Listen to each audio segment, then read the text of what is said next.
வணக்கம். ஸோ எப்படி இருக்கீங்க? ஓகே. இன்றைக்கி ஒரு நல்ல விஷயம் பார்க்கலாங்க. வாழ்வியல் கருத்து தான், ஆன்மீகத்தெலாம் போக மாட்டேங்க. ஸோ ஆன்மீகம் என்னுடைய வேலை இல்லை. பட் வாழ்வியலை பற்றி பேசலாங்க. அதாவது நம்ம எல்லாத்துக்கும் தெரியும், உள்ளே போன மூச்சு வெளியே வரலன்னா நமக்கு பேர் வேறு இல்லையா? நம்ம உடம்புன்னு அர்த்தம், வெறும் உடம்பு. அப்போ உள்ளே போன மூச்சு எப்போனாலும் வெளியே வராமல் இருக்க முடியும், ரைட்? அப்படிங்கிற உண்மை தெரிஞ்சதுன்னா நமக்குள்ளே இருக்கிற அகங்காரம், ஆணவம்லாம் காணாமல் போய்டும். ஓரளவு கொஞ்சம் நார்மல் தாட் ப்ராசஸில் நம்ம இருக்க முடியும்.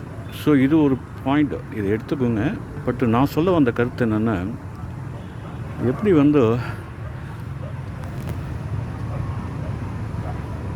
உள்ளே போன மூச்சு வெளியே வரலன்னா பிரச்சனையோ, அதே மாதிரி நம்ம உடம்பு மூலமும் மனசு மூலமும், உடம்பு மூலம் நிறைய உணவு உள்ள போது, மனசு மூலம் நிறைய தாட் ப்ராசஸ் உள்ளே போயிட்டுருக்கு.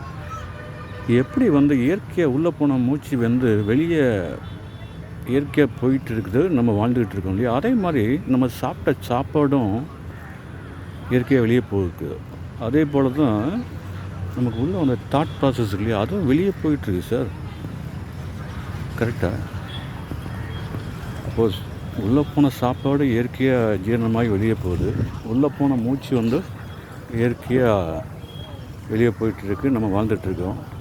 பட் உள்ளே தாட் ப்ராசஸ், பழைய நினைவுகள், இதை பிடிச்சி வச்சு ஏன் போராடுறோம்? அதுவும் இயற்கையாக போயிட்டுருக்கு சார்.